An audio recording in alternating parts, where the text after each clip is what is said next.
West Bengal board of secondary এডুকেশনের class 8-এর ছাত্রছাত্রীরা, তোমাদেরকে আজকে আমি তোমাদের যেটি lesson 1 the wind cap by Jane Yolen সেই গল্পটি পড়াবো। আজকে আমরা গল্পটির পার্ট 1 অংশটি পড়ব, কিন্তু এই গল্পটা পড়ার আগে ছোট করে একবার জেনে নেব যে জেন ইওলিন কে ছিলেন। এই গল্পটা খুব সুন্দর একটা গল্প, খুব সহজ গল্প, কিন্তু খুব সুন্দর গল্প।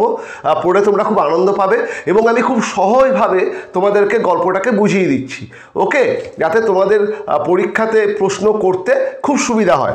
চলো দেখে নিই যে জেন ইওলিন কে ছিলেন। জেন হায়াত ইওলিন ছিলেন একজন আমেরিকা যুক্তরাষ্ট্রের লেখিকা। তিনি ছোটদের জন্য একাধিক বই লিখেছেন। তার লেখার মধ্যে বেশিরভাগই আমরা পাই কল্পবিজ্ঞানের গল্প, ফ্যান্টাসি বা রম্য রচনা, ফোকলোর বা লোককবিতা, এই সমস্ত লেখা তিনি লিখতেন এবং প্রায় 280টি বই তিনি প্রকাশ করেছেন। এবং সবথেকে বড় কথা, তার যে সমস্ত বইগুলো রয়েছে প্রত্যেকটাই মোটামুটি খুবই জনপ্রিয়। যেমন the Holocaust novella, the Devil's arithmetic, এই বই দুটো খুবই জনপ্রিয়তা অর্জন করেছে। আর এখন আমরা যে ছোট গল্পটা পড়বো, দ্য উইন্ড ক্যাপ, মানে বাতাস টুপি বা হাওয়া টুপি। দ্য উইন্ড ক্যাপের বাংলা করলে হয় হাওয়া টুপি বা বাতাস টুপি। এই ছোট গল্পটা তার ওই একই নামের একটা গল্প থেকে ছোট করে নেওয়া হয়েছে। দ্য উইন্ড ক্যাপ বলে এই জেন হায়াত ইওলিনের একটা ছোট গল্পের বই আছে, তার থেকেই ছোট করে আমরা এই দ্য উইন্ড ক্যাপ এই গল্পটাকে পড়ছি, ওকে। চলো আমরা দ্য উইন্ড ক্যাপের পার্ট 1 অংশটা পড়ি। এই গল্পটা জন নামে একটা বাচ্চা ছেলের, যে জাহাজের নাবিক হতে চেয়েছিল। জনের বাবা ছিল একজন কৃষক বা চাষি এবং জন ছিল একজন কৃষকের ছেলে। কিন্তু এই চাষি বা কৃষকের ছেলে হওয়া সত্ত্বেও জনের ইচ্ছা ছিল যে সে সমুদ্রে যে সমস্ত জাহাজ ভেসে বেড়ায় তাদের কোনো একটা জাহাজের সে নাবিক হবে। মানে জন সমুদ্রকে খুব ভালোবাসত এবং চেয়েছিল সে জাহাজের নাবিক হবে। কিন্তু তার মা তাকে বাধা দেয়। তার মা তাকে বলে যে তুই চাষির ছেলে, সমুদ্র সম্পর্কে তুই কিছুই জানিস না। তাই জন মায়ের কথা শুনে সে চাষের কাজেই নিযুক্ত ছিল, কিন্তু তার মনে খুব ইচ্ছা ছিল যে সে সমুদ্রে যাবে, জাহাজের নাবিক হবে। কিভাবে জনের সেই ইচ্ছা পূরণ হলো সেইটাই দ্য উইন্ড ক্যাপ বা বাতাস টুপি বা হাওয়া টুপি এই গল্পের মাধ্যমে আমরা দেখব। এই গল্পটা একটা ফ্যান্টাসি স্টোরি বা রম্য রচনা, যেখানে আমরা দেখব জনের সঙ্গে একটা সবুজ রঙের পরী মানুষের আলাপ হবে এবং সেই পরী মানুষ জনকে একটা হাওয়া টুপি বা উইন্ড ক্যাপ দেবে এবং যে টুপিটার সাহায্যে জন খুব বিখ্যাত একজন নাবিক হয়ে উঠবে। There was once a lad who wanted to be a sailor, but his mother would not let him go to the sea. সেখানেতে একটা ল্যাড বা বালক ছিল। ল্যাড কথাটার অর্থ হলো বয়, বালক। সেখানে একটা বালক ছিল বা একটা ছেলে ছিল যার ইচ্ছা ছিল সে সমুদ্রের নাবিক হবে। সেলার হচ্ছে নাবিক, ঠিক আছে। ল্যাড হচ্ছে বালক আর সেলার হচ্ছে নাবিক। এলএডি, ল্যাড হচ্ছে বালক আর সেইলার, SAILOR, সেলার হচ্ছে নাবিক। তা জনের ইচ্ছা ছিল সে নাবিক হবে। But his mother would not let him go to the sea, কিন্তু জনের মা তাকে সমুদ্রে ছাড়তে রাজি ছিল না। জন বাচ্চা ছেলে, সে যদি সমুদ্রে গিয়ে ডুবে যায়, জনের মায়ের সবসময় ভয় ছিল। কাজেই জনের মা জনকে মোটেই সমুদ্রে যেতে মানে সমুদ্রে যাওয়ার জন্য ছাড়তে রাজি ছিল না। Child, what do you know of sailing? হ্যাঁ রে ছেলে, তুই সমুদ্রের কি জানিস? তুই জাহাজ চালানোর কি জানিস? সি উঠছে, সে বলতো, মানে জনের মা জনকে বলতো তুই সমুদ্র যাত্রার কথা কি জানিস, জাহাজ চালাবার কথা তুই কি জানিস? You are a farmer son, you know the turn of the seasons and the smell of the soil, but you do not know the sea. তুই একটা চাষির ছেলে, তুই ঋতু পরিবর্তনের কথা জানিস, তুই মাটির গন্ধের কথা জানিস, কিন্তু তুই সমুদ্র যাত্রার কি জানিস? জনের মা জনকে বলতো তুই একটা চাষির ছেলে, you are a farmer son, you know the turn of the season, ঋতু পরিবর্তন। টার্ন অফ দ্য সিজন মানে হচ্ছে ঋতু পরিবর্তন, যে শীতের পরে গ্রীষ্ম, গ্রীষ্মের পরে বর্ষা, এই যে ঋতুর পরিবর্তন, চাষির ছেলেরা বা চাষিরা এই ব্যাপারটা খুব ভালো জানে। জনের মা জনকে বলতো তুই চাষির ছেলে, তুই ঋতু পরিবর্তনের কথা জানিস, তুই মাটির গন্ধ, মাটিতে যেটা সোদা সোদা গন্ধ বেরোয় সেই গন্ধের কথা জানিস, কারণ তোকে চাষ করতে হয়। কিন্তু তুই সমুদ্রের কথা কি জানিস? তুই তো কোনোদিন সমুদ্রে যাসনি, কাজেই সমুদ্রে যাওয়ার কথা ভাবিস না, তুই চাষির ছেলে, মাঠেতেই কাজ কর। এটা জনের মা বলতো। Now the boy whose name was John had always obeyed his mother. সেই ছেলেটা যার নাম জন, এবার দেখো জনের নামটা আমরা পাচ্ছি, সেই ছেলেটা যার নাম জন সে সবসময় তার মায়ের কথা শুনতো। ওবেড মানে হচ্ছে মেনে চলা। জন সবসময় তার মায়ের কথাকে মেনে চলতো। So he went about his farm work with a heavy heart but did not again mention the sea. মায়ের কথা যেহেতু জন মেনে চলতো, তাই তার খুব মন খারাপ যে মা তাকে সমুদ্রে যেতে দিচ্ছে না, জনের খুব সমুদ্রে যাওয়ার ইচ্ছা। যাই হোক, সেই খারাপ মন নিয়েও জন মায়ের কথাকে অমান্য করলো না, সে চাষের কাজে তিনি নিযুক্ত হয়ে গেল এবং সে সমুদ্রের কথা আর ভুলেও উচ্চারণই করলো না।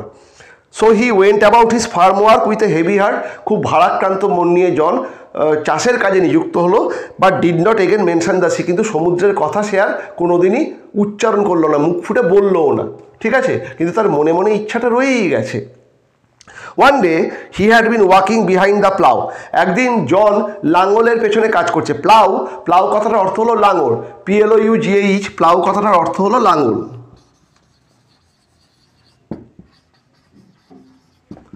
একদিন আমরা দেখছি জন লাঙলের পেছনে কাজ করছে, মানে লাঙল নিয়ে সে মাটি খুঁড়ছে। He all but ran over a tiny green turtle on a clod of dirt, আমরা দেখছি সে ওই যখন ওই মাটি খুঁড়ছে লাঙল দিয়ে, সে একটা মাটির বড় চাঙড় বা ঢেলা দিয়ে একটা সবুজ রঙের ছোট্ট কচ্ছপকে প্রায় চাপা দিয়ে দিচ্ছে। মানে জন লাঙল দিচ্ছে মাঠে, তা মাঠেতে অনেক কচ্ছপ থাকে, এরকম একটা ছোট কচ্ছপ, তার রং সবুজ, সেরকম একটা কচ্ছপ ছিল। আমরা দেখছি মাটি খুঁড়তে খুঁড়তে একটা বড় মাটির চাঙড় যেন কচ্ছপটার গায়েতে প্রায় চাপা পড়ে যাচ্ছে, মানে জন খেয়াল করেনি, কিন্তু ওই মাটি খুঁড়তে গিয়ে সেই মাটির চাঙড়টা কচ্ছপের গায়েতে প্রায় চাপা পড়ে যাচ্ছে। He pick the turtle up and set it on his head where he knew it would be safe. যাই হোক, জন সেটাকে দেখার পরে সেই টার্টেল বা কচ্ছপটাকে সে তুললো, মানে যাতে কচ্ছপটার কোনো ক্ষতি না হয়। জন খুব নরম মনের ছেলে, সে কচ্ছপটাকে তুললো এবং তারপরে সে তার মাথার উপরে রাখলো, কারণ সে জানে যে মাথার উপরে যদি কচ্ছপটা থাকে কচ্ছপটার কোনো বিপদ হবে না। জন কচ্ছপটাকে তুলে তার মাথার উপরে রাখলো, ঠিক আছে, যাতে তার কোনো রকম বিপদ, মানে কচ্ছপটার কোনো রকম বিপদ না হয়। When he was done with plowing, John plucked the turtle from his head. যখন গোটা মাঠটা খোঁড়া হয়ে গেছে, মানে জনের কাজ শেষ হয়ে গেছে, আমরা দেখছি জন সেই কচ্ছপটাকে, যেটাকে সে মাথার উপর রেখেছিল, সেটাকে সে নিচে নামালো। To his utter surprise, he found that it had turned into a tiny green fairy man that stood upon his palm and bowed. খুব অবাক হয়ে, utter surprise, UTTER, আটার সারপ্রাইজ। আটার সারপ্রাইজ কথাটার অর্থ হলো খুব অবাক হয়ে। খুব অবাক হয়ে জন লক্ষ্য করলো যে কচ্ছপটাকে সে মাথার উপরে রেখেছিল সেটা একটা সবুজ রঙের পরী মানুষ, ফেয়ারি ম্যান। ফেয়ারি ম্যান কথাটার অর্থ হচ্ছে পরী মানুষ, একটা সবুজ রঙের পরী মানুষে পরিণত হয়েছে এবং সেই পরী মানুষটা জনের হাতের তালির উপর দাঁড়িয়ে জনকে মাথা ঝুঁকিয়ে অভিবাদন করলো। আর একবার পড়ি। To his utter surprise, he found that it had turned into a tiny green fairy man that stood upon his palm and bowed. জন খুব অবাক হয়ে দেখলো যে সবুজ রঙের কচ্ছপটাকে সে তার মাথার উপরে রেখেছিল, সেই কচ্ছপটার কচ্ছপ নাই, সে একটা ছোট্ট সবুজ রঙের পরী মানুষে পরিণত হয়েছে। তোমরা তোমাদের বইয়েতে দেখো সাইডে একটা ছবি দেওয়া আছে যে একটা সবুজ রঙের পরী মানুষ, সেটা জনের হাতের তালুতে দাঁড়িয়ে আছে। তাই সেই ছোট সবুজ রঙের পরী মানুষটা, ফেয়ারি ম্যান, জনের হাতের তালুতে দাঁড়িয়ে আছে এবং সে জনকে মাথা ঝুঁকিয়ে অভিবাদন করলো। বাউড মানে হচ্ছে মাথা ঝুঁকিয়ে সম্মান জানানো। I thank you for your kindness, আমি তোমার এই দয়ালু মনের জন্য তোমাকে ধন্যবাদ জানাই। এই পরী মানুষটা বলল যে জন, তুমি একজন খুব নরম মনের ছেলে, তুমি একটা কচ্ছপের প্রাণ বাঁচানোর জন্য কচ্ছপটাকে নিজের মাথার উপরে রেখেছো, তা তোমার এই নরম মন, তোমার এই দয়ালু মনের জন্য আমি তোমাকে অভিবাদন জানাই। Tell me your heart's desire and I shall grant it to you for saving my life. তোমার মনের ইচ্ছা তুমি আমাকে বলো, তোমার যা মনের ইচ্ছা আমি সেটাকে পূরণ করব। আমার জীবন তুমি বাঁচিয়েছ, কাজেই আমার তোমাকে একটা উপহার দেওয়ার আছে, তোমার মনে যা ইচ্ছা সেটা বলো, আমি সেটা পূরণ করব। হার্টস ডিজায়ার, হার্টস ডিজায়ার মানে হচ্ছে মনের ইচ্ছা। হার্টস ডিজায়ার কথাটার মানে হচ্ছে মনের ইচ্ছা। তোমার মনের যা ইচ্ছা আছে তুমি সেটাই আমাকে বলো, আমি সেটাকে আমার জীবন বাঁচানোর জন্য তোমাকে পুরস্কৃত করব। সেড দ্য ফেয়ারি, এই পরী মানুষটা বলল। John bowed back but said nothing. John এই পরিমানুষটা তাকে মাথা ঝুঁকিয়ে অভিনন্দন জানিয়েছিল। জনও তাকে মাথা ঝুঁকিয়ে তাকেও অভিনন্দন জানালো, তার প্রতি সম্মান দেখালো, কিন্তু কিচ্ছু বলল না। কারণ জন ঠিকই করে নিয়েছে সমুদ্রের কথা সে আর কাউকে বলবে না। তার মা তাকে বারণ করেছে, আর মায়ের কথা জন খুব মেনে চলে।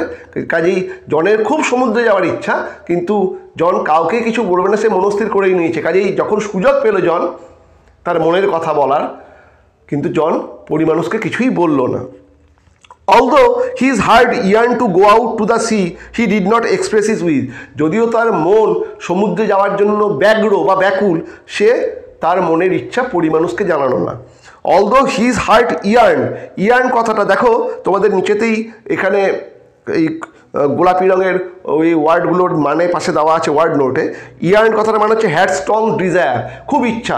যদিও জনের খুব ইচ্ছা যে সে সমুদ্রে যাবে, কিন্তু সে তার ইচ্ছার কথা এই পরিমানুষকে জানালো না। The green ফেয়ারিম্যান could read a heart easily. এই সবুজ রঙের এই পরিমানুষটা মানুষের মনকে খুব সহজেই পড়তে পারতো। এই পরীদের বিভিন্ন রকম ক্ষমতা থাকে, তাই এই সবুজ রঙের মানুষটার একটা ভগবান প্রদত্ত ক্ষমতা রয়েছে, সে সহজেই মানুষের মনের কথা পড়তে পারে। তাই পরিমানুষটা জন কিছু বলল না, কিন্তু জনের মনের কথা সে পড়তে পারলো। এবং সে কি বলল? I see you wish to go sailing. ও, তুমি সমুদ্রে যেতে চাও, তুমি নাবিক হতে চাও। John's face answer for him. John মুখে কিছু বলল না, কিন্তু জনের মুখটা এই পরিমানুষটা যে তার মনের কথা বুঝতে পেরেছে, এটাতে জন খুব অবাক হয়ে গেছে। জনের চোখ মুখে সেই অবাক হওয়া ব্যাপারটা ফুটে উঠেছে। জন মুখে কিছু বলল না, জনের মুখ জনের মনের ভাবটাকে প্রকাশ করলো। তাই এতটা পর্যন্ত পার্ট 1 আছে। এটা খুবই একটা সোজা গল্প, কিন্তু খুব মজার গল্প। তাহলে আমরা দেখলাম জন একটা সবুজ রঙের কচ্ছপকে সে বাঁচিয়েছিল, কিন্তু কচ্ছপটা আসলে কচ্ছপ না, সে একটা পরিমানুষ। সেই পরিমানুষটা যেহেতু জন তাকে বাঁচিয়েছিল, সে জনকে একটা পুরস্কার দিতে চাইলো। এবং জনকে সে যখন জিজ্ঞেস করলো তুমি কি চাও, জন কিছুই বলল না। তখন পরিমানুষটা নিজে নিজেই জনের মনের কথা বুঝে জনকে বললো, ও তুমি সমুদ্রে যেতে চাও, তুমি একটা বড় নাবিক হতে চাও। তা আমরা দেখছি জন মুখে কিছু বলল না, কিন্তু জনের মুখ চোখ এটাই প্রকাশ করলো যে জন সত্যি সমুদ্রে যেতে চায়। তো এতটা পর্যন্ত আমাদের গল্পের পার্ট 1 অংশ। ওকে, এরপরে দুটো অ্যাক্টিভিটি আছে।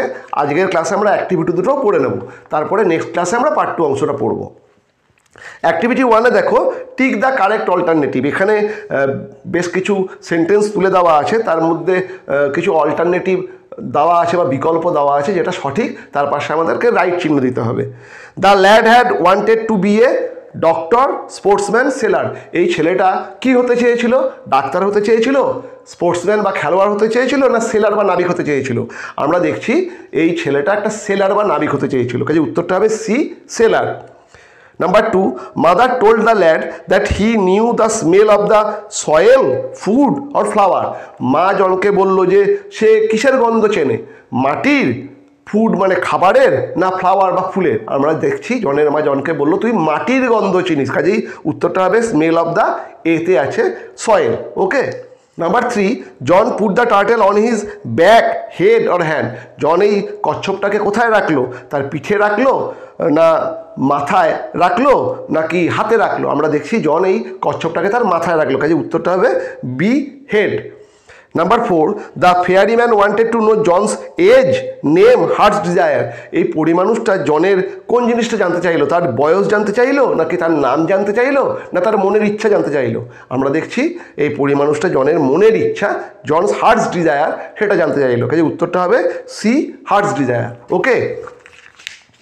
এরপরে দেখো activity 2, rearrange the following sentences in the correct order and put the numbers in the given boxes. এখানে বেশ কিছু বাক্য দেওয়া আছে, সেগুলোকে সাজানো নেই, সেগুলো আগে পরে দেওয়া আছে। আমাদেরকে সাজিয়ে পাশে যে বক্স রয়েছে তাতে নাম্বারিং করতে হবে, মানে সিরিয়াল করতে হবে, 1 2 3 4, যেভাবে যে লাইনটা এসছে আমাদেরকে সেইভাবে সেই লাইনটাকে সিরিয়ালে রাখতে হবে। চলো দেখে নিই কী কী আছে। এখানে নাম্বার 1 দেওয়া আছে John made the tiny green turtle. Number 2 এ দেওয়া আছে mother said John was a farmer's son. Number 3, the turtle change to the tiny green fairy man. Number 4, John pluck the turtle from his head. Number 5, John did not express his wish. Number 6, John bowed back. তাই এটাকে যদি আমরা সাজাই, সাজানোটা এরকম হবে, প্রথম হবে যেটা নাম্বার 2-এ আছে, নাম্বার 2 এর পাশে যে বক্সটা আছে তাতে তোমরা নাম্বার 1 লিখবে। নাম্বার 2-এ mother said John was a farmer son, এটা হচ্ছে এইখানে প্রথমে এসছে, এটার পাশে যে বক্স আছে সেই বক্সে তোমরা 1 লিখবে। Okay, mother said John was a farmer son. Number 2-এ হবে তার পরেরটা যেটা 1 নম্বরে আছে, John made the tiny green turtle, এটা হবে নাম্বার 2। নাম্বার 3-তে হবে যেটা 4-এ আছে, John pluck the turtle from his head. Number 4-এ হবে যেটা 3-এ আছে, the turtle change to the tiny green fairy man. Okay, number 5-এ হবে যেটা 6-এ আছে, জন বোর্ড ব্যাক। এবং নাম্বার 6-এ হবে যেটা 5-এ আছে, John did not express his wish. এইটা হলো এই সিরিয়ালটা। চলো সিরিয়ালটা আমি ছোট করে বোর্ডে একবার নাম্বার দিয়ে লিখে, এটা হলো অ্যাক্টিভিটি, ধরো এখানে লিখছি অ্যাক্টিভিটি 2। অ্যাক্টিভিটি 2-এতে 6টা ঘর আছে, 1 2 3 4 5 এবং 6। প্রথমে হচ্ছে 2-এরটা হচ্ছে 1 এবং 1-এরটা হচ্ছে 2, তোমাদেরকে এরকমভাবে লিখতে হবে। আর 4-এরটা 3, 3-এরটা 4, 4-এরটা হচ্ছে 3 আর 3-এরটা হচ্ছে 4, 4-এরটা 3, 3-এরটা 4। আর 6-এরটা 5, 6-এরটা হচ্ছে 5 এবং 5-এরটা হচ্ছে 6। এইটা হলো রাইট সিকোয়েন্স।